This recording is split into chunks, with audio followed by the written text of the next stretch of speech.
Welcome to Pediatric Case Review. Today's lecture is a comprehensive case-based review of Nursemaid's elbow, also known as Radial Head Subluxation, designed for general pediatric physicians.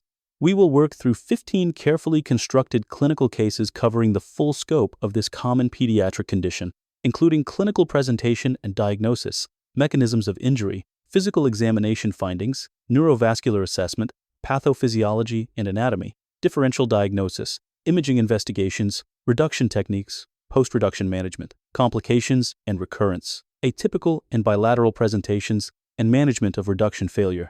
Let us begin. Case 1. A 2-year-old girl presents to the emergency department with sudden refusal to use her right arm. Her mother was playing with her in the living room when she lifted the child by the wrist to prevent her from reaching a hot cup of tea. Immediately after being lifted, the child began crying and stopped using her right arm completely. On examination, she holds her arm close to her body with the elbow slightly bent. She cries when anyone attempts to move the arm, but appears comfortable when the arm is left undisturbed. There is no visible swelling, bruising, or deformity. What is the most likely diagnosis? Option A. Supracondylar fracture of the humerus. Option B. Septic arthritis of the elbow joint. Option C. Nursemaid's elbow, also known as radial head subluxation.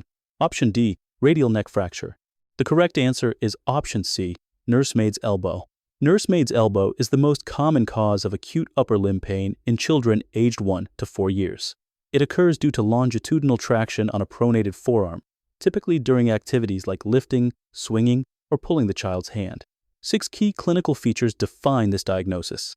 The peak age of presentation is 2 years, within the range of 1 to 4 years. The mechanism involves sudden refusal to use the affected arm following a traction event. The arm is held close to the body in slight flexion and pronation. There is no visible swelling, deformity, or bruising on examination. Tenderness, when present, is localized to the radial head area.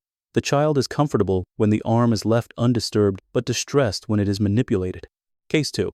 A 3-year-old boy is brought to the emergency department after developing sudden left arm pain.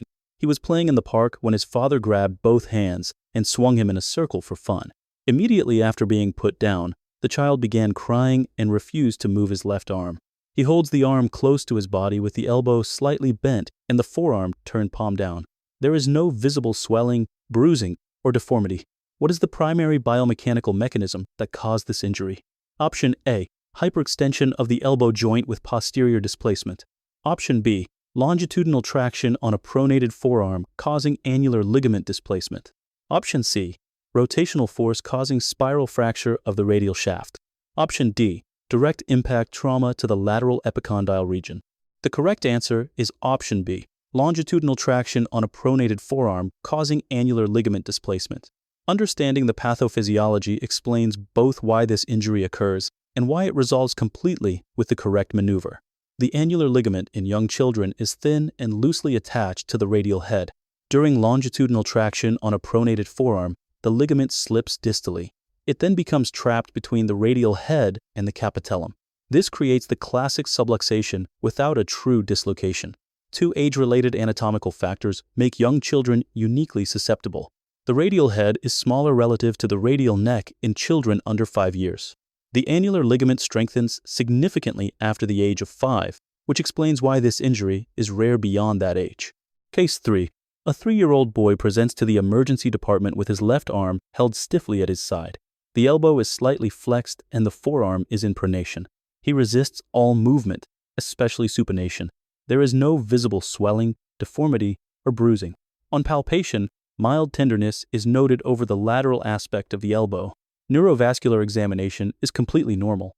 Which physical sign would best support the diagnosis of Nursemaid's elbow? Option A.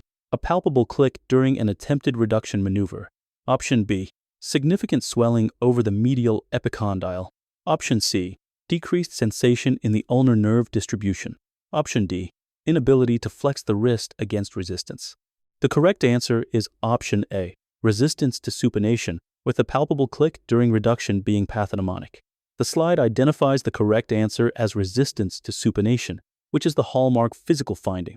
The child's protective posture with the arm held close to the body in slight flexion and pronation is the first key observation.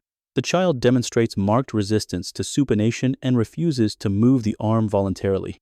5 physical examination findings characterize nursemaid's elbow. The arm is positioned in pronation and slight flexion. Tenderness is localized specifically over the radial head. There is no visible swelling, deformity, or bruising. The neurovascular examination is completely intact. The child resists passive supination of the forearm.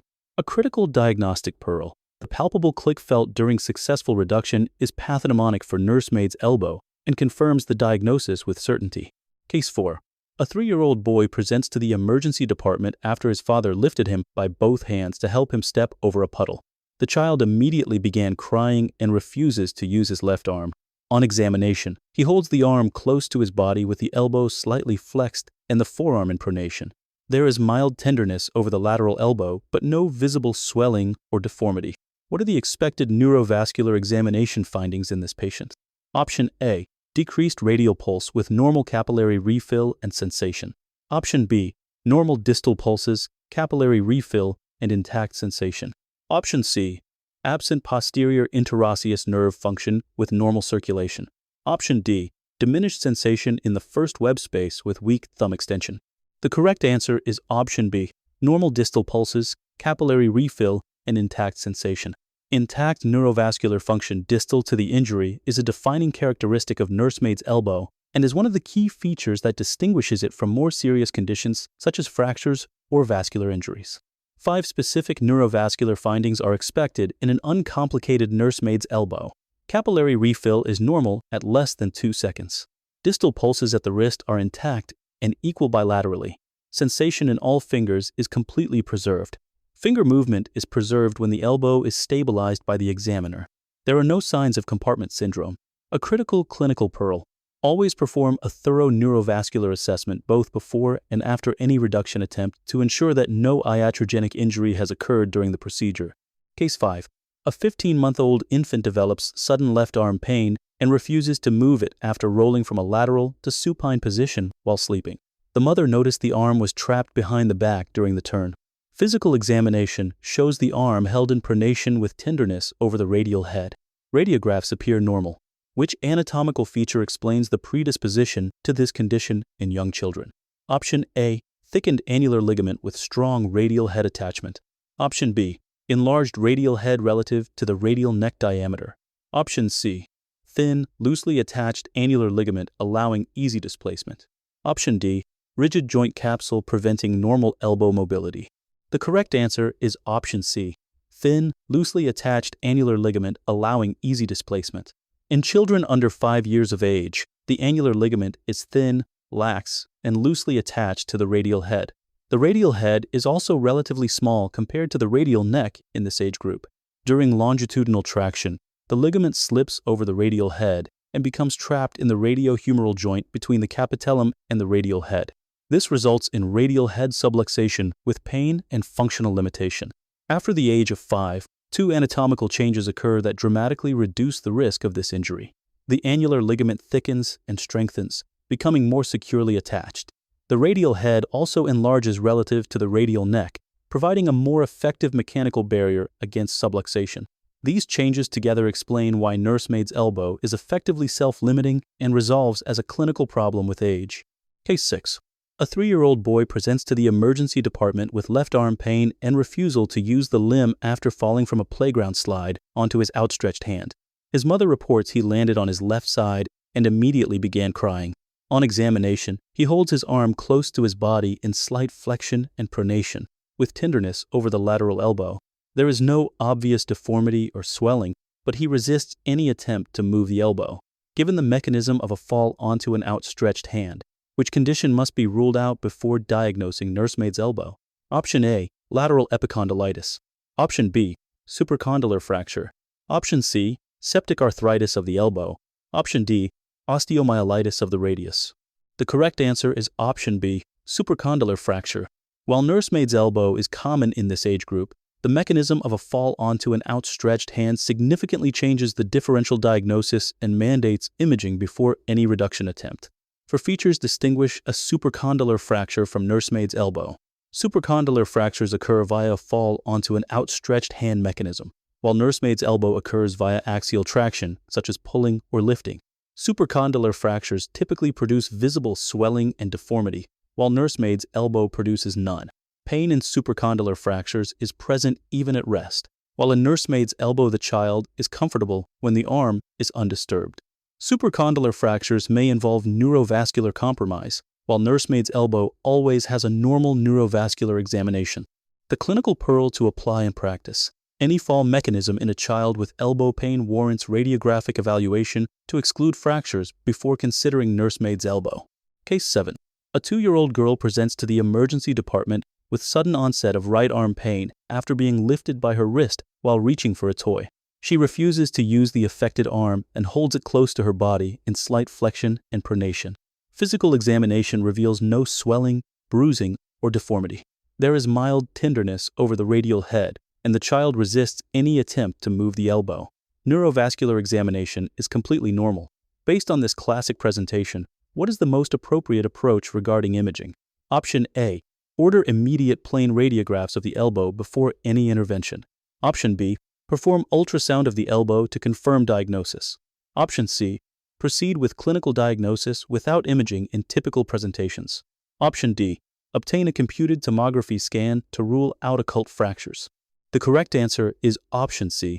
Proceed with clinical diagnosis without imaging in typical presentations. The slide summarizes this by stating that X-rays are typically normal and are not routinely required. Imaging is not necessary when the history and examination are classic for Nursemaid's elbow. Plain radiographs appear normal in over 95% of cases because this is a soft tissue injury involving the annular ligament, not a bony fracture. For principles guide the imaging decision in this context. Radiographs are indicated only when fracture is clinically suspected, for example following a fall mechanism or when swelling and deformity are present. The combination of a classic axial traction mechanism plus the typical age of 1 to 4 years is sufficient for a clinical diagnosis. The radiocapitellar line alignment is normal in most cases of Nursemaid's elbow. The diagnosis is ultimately confirmed by successful reduction and return of normal arm function, not by imaging. Case 8. An 18-month-old boy presents with left arm pain and refusal to move the arm after an unclear mechanism of injury at daycare. The caregivers report no witnessed trauma or pulling. Physical examination shows the typical positioning of Nursemaid's elbow, but the physician decides to perform ultrasound imaging due to the uncertain history. What specific ultrasound finding is most characteristic of radial head subluxation? Option A. A hyperechoic linear structure crossing the radiohumeral joint. Option B. A J-shaped hypoechoic image between the capitellum and radial head. Option C. A fluid collection within the joint capsule. Option D. A thickened annular ligament with increased echogenicity. The correct answer is Option B. A J-shaped hypoechoic image between the capitellum and radial head. Ultrasound has emerged as a highly valuable diagnostic tool for Nursemaid's elbow, particularly when the clinical presentation is atypical or the history is unclear. The characteristic ultrasound finding is a J-shaped hypoechoic image representing the displaced annular ligament trapped between the capitellum and the radial head. This finding has been reported with 100% sensitivity and 100% specificity in studies evaluating its diagnostic accuracy. Ultrasound is non-invasive, does not involve radiation, and is well tolerated by young children. It is particularly useful in cases where the mechanism of injury is uncertain, the history is unclear or concerning for non-accidental trauma, or when the clinical diagnosis is in doubt and imaging is desired before attempting reduction. Case 9.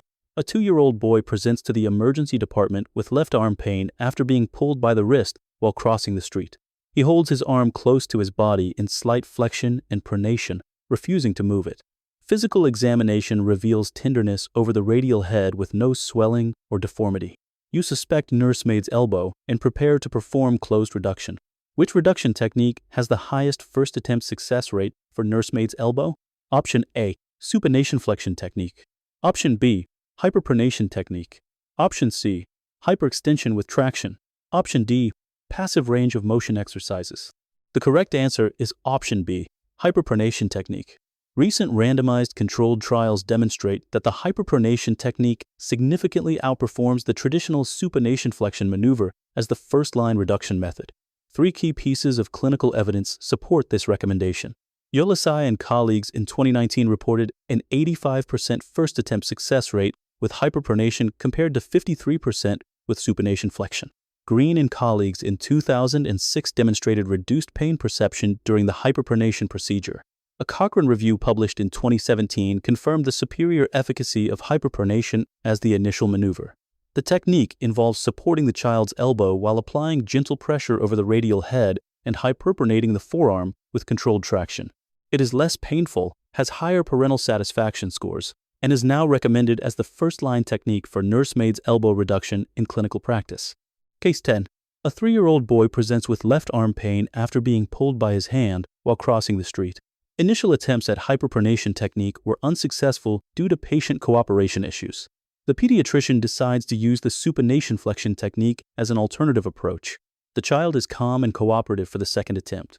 Which sequence correctly describes the supination flexion technique for nursemaids' elbow reduction? Option A.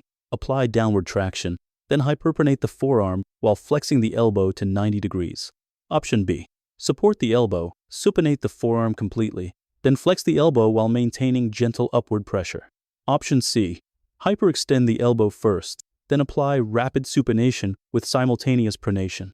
Option D. Flex the elbow to 45 degrees, apply lateral pressure to the radial head, then hyperpronate forcefully. The correct answer is option B. Support the elbow, supinate the forearm completely, then flex the elbow while maintaining gentle upward pressure. The supination flexion technique is a well-established alternative method for reducing nursemaids' elbow with a success rate of 70 to 80% on the first attempt. The technique is performed in 5 sequential steps. First, support the child's elbow with your non-dominant hand. Second, place your thumb directly over the radial head to feel for the click of reduction. Third, grasp the child's hand and supinate the forearm fully. Fourth, while maintaining full supination, flex the elbow to 90 degrees. Fifth, a palpable click indicates successful reduction of the subluxation. The maneuver works by repositioning the annular ligament back into its normal anatomical position, allowing the radial head to return to its correct alignment within the radiohumeral joint. Case 11. A 3-year-old girl presents to the emergency department with sudden refusal to use her left arm after being lifted by the wrist while crossing the street. Physical examination reveals the classic presentation of nursemaids' elbow. You successfully perform hyperpronation reduction and hear an audible click. Within 10 minutes, the child begins reaching for toys and using her arm normally without any signs of distress or pain. What is the most appropriate next step in management? Option A. Apply a long arm cast for 2 weeks to prevent re-injury. Option B. Obtain post-reduction radiographs to confirm proper alignment. Option C. Discharge home with immediate return to normal activities. Option D. Place the arm in a sling for 48 hours and schedule follow-up. The correct answer is option C. Discharge home with immediate return to normal activities. After successful reduction of nursemaids' elbow, the post-reduction management is straightforward and evidence-based. No immobilization is required. Children typically resume normal arm function within 5 to 10 minutes after successful reduction. No follow-up imaging is needed. Radiographs are unnecessary if reduction was successful and the clinical examination is reassuring. Immediate activity is encouraged. Restricting movement may delay recovery and unnecessarily increase parental anxiety. The overall prognosis is excellent. Over 90% of children are completely asymptomatic within 30 minutes of reduction. The American Academy of Pediatrics guidelines from 2023 confirm that no splinting or immobilization is necessary after successful reduction. Parents should be educated about the mechanism of injury and advised to avoid lifting or pulling the child by the wrist or hand to prevent recurrence. Case 12.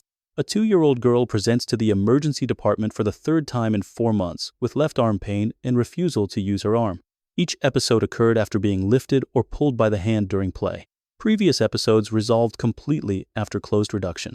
On examination, she holds her arm in the typical position with the elbow slightly flexed, forearm pronated, and arm close to her body. There is tenderness over the radial head with no swelling or deformity. What is the most likely underlying cause of recurrent nursemaids' elbow in this patient? Option A. Congenital radial head dislocation. Option B. Chronic osteomyelitis of the radial head. Option C. Ligamentous laxity from previous subluxations. Option D. Undiagnosed growth plate injury. The correct answer is option C. Annular ligament laxity from repeated subluxation episodes. Recurrence of nursemaids' elbow occurs in 20 to 46% of cases. The primary mechanism driving recurrence is chronic annular ligament laxity following repeated subluxation episodes. Each subluxation episode stretches the annular ligament further, reducing its ability to securely hold the radial head in place and progressively increasing susceptibility to future episodes. For specific risk factors are associated with a higher likelihood of recurrence. Age under 3 years, because the annular ligament is at its most lax. Female gender, which has been noted in epidemiological studies. A history of previous episodes, which is the strongest predictor of future recurrence. Left arm involvement, which is statistically more common in reported cases. Parents of children with recurrent episodes should receive thorough education on avoidance of traction mechanisms and the natural history of this condition, which resolves spontaneously as the child grows and the ligament matures. Case 13. A 6-month-old infant is brought to the emergency department by concerned parents. The child suddenly refuses to use the right arm after being found in an unusual position following sleep. The mother reports that during the night, she noticed the infant had rolled from a side-lying position to supine, with the right arm trapped underneath the body. On examination, the infant appears comfortable but holds the arm close to the body in slight flexion and pronation. There is no visible swelling, bruising, or deformity. The child cries when the arm is gently manipulated but is otherwise consolable. There is no history of trauma, falls, or pulling mechanisms. What is the most likely diagnosis in this atypical presentation? Option A. Septic arthritis of the elbow. Option B. Occult supracondylar fracture. Option C. Nursemaid's elbow. Option D. Brachial plexus injury. The correct answer is Option C. Radial head subluxation or Nursemaid's elbow. Nursemaid's elbow can occur in infants as young as 6 months through atypical mechanisms such as rolling over in bed or being repositioned during sleep. The immature annular ligament remains susceptible to subluxation even with minimal traction forces, making witnessed pulling or trauma unnecessary for the injury to occur. For key clinical points, define atypical presentations of this condition. Infants under 12 months have particularly lax ligamentous support, making them especially vulnerable. Rolling movements can generate sufficient longitudinal traction to displace the annular ligament. The presentation is identical to typical cases, including refusal to use the arm and pronated positioning. A high index of clinical suspicion is required despite the unusual mechanism. The critical clinical pearl. Always consider nursemaid's elbow in infants with sudden arm dysfunction, even without a witnessed pulling or traction event. Early recognition prevents unnecessary investigations, including imaging and laboratory workup. Case 14. A 22-month-old boy is brought to the emergency department by his daycare provider after an unwitnessed incident during nap time. The child was found crying and refusing to move both arms. He holds both upper extremities close to his body in a protective position and appears to have bilateral pseudoparalysis. There is no history of witnessed trauma, fall, or pulling. Physical examination reveals no swelling, bruising, or deformity of either arm. The child is alert and consolable, but becomes distressed when either arm is manipulated. In this clinical scenario with bilateral upper limb pseudoparalysis and no witnessed trauma, what is the most likely diagnosis? Option A. Bilateral supracondylar fractures. Option B. Spinal cord injury without radiographic abnormality. Option C. Bilateral nursemaid's elbow. Option D. Brachial plexus birth injury. The correct answer is Option C. Bilateral nursemaid's elbow. Bilateral radial head subluxation is exceedingly rare but well documented in pediatric literature. This presentation can mimic serious neurological emergencies and must be recognized promptly to avoid unnecessary and potentially harmful investigations. For clinical features confirm the diagnosis in this bilateral presentation, there is a complete absence of neurological deficits on detailed examination. Spinal imaging and reflexes are normal bilaterally. There is immediate symptom resolution after bilateral reduction maneuvers are performed. Palpable clicks are felt during reduction of both elbows. 3 conditions must be considered in the differential and systematically excluded. Central cord syndrome is ruled out by a normal spinal examination. Spinal cord injury without radiographic abnormality is excluded by normal imaging. Brachial plexus injury is excluded by the absence of any birth trauma history. Always maintain a high index of suspicion for bilateral nursemaid's elbow in toddlers with unexplained bilateral upper extremity weakness. Case 15. A 3-year-old girl presents to the emergency department with refusal to use her right arm after being pulled by the wrist during play. Clinical examination reveals the arm held in pronation with tenderness over the radial head. The attending physician has attempted closed reduction using the supination flexion technique twice, but both attempts have failed. The child continues to cry and refuses to move the arm. Neurovascular examination remains normal. What is the most appropriate next step in management? Option A. Repeat supination flexion technique with increased force and sedation. Option B. Switch to the hyperpronation technique as a crossover method. Option C. Apply a long arm cast immediately and refer to orthopedic surgery. Option D. Perform immediate open surgical reduction under general anesthesia. The correct answer is option B. Switch to the hyperpronation technique as a crossover method. When initial supination flexion attempts fail, the hyperpronation technique should be used as the next maneuver. Studies demonstrate a 100% success rate when hyperpronation is attempted after failed supination flexion reduction, making this crossover approach highly reliable. For key protocol points, guide the management of failed reduction. Switch techniques rather than repeating the same unsuccessful method with greater force. The hyperpronation technique involves gentle pressure over the radial head while pronating the forearm with controlled traction. Listen and feel carefully for the characteristic click of successful reduction during the maneuver. Avoid excessive force during any reduction attempt to prevent iatrogenic injury. If both techniques fail after careful, gentle attempts, plain radiographs should be obtained to exclude occult fractures before considering orthopedic referral for further management.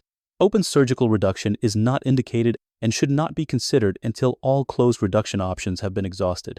Before we close today's session, we want to share an important resource with you. The Pediatric Case Review community on Patreon gives you access to a comprehensive, system-organized clinical education library. All lecture videos are arranged by body system, allowing focused and efficient learning in one convenient location. Complete presentation materials are available as downloadable high-quality images for offline study. You also get access to hundreds of case-based practice questions to strengthen your clinical reasoning and prepare for examinations.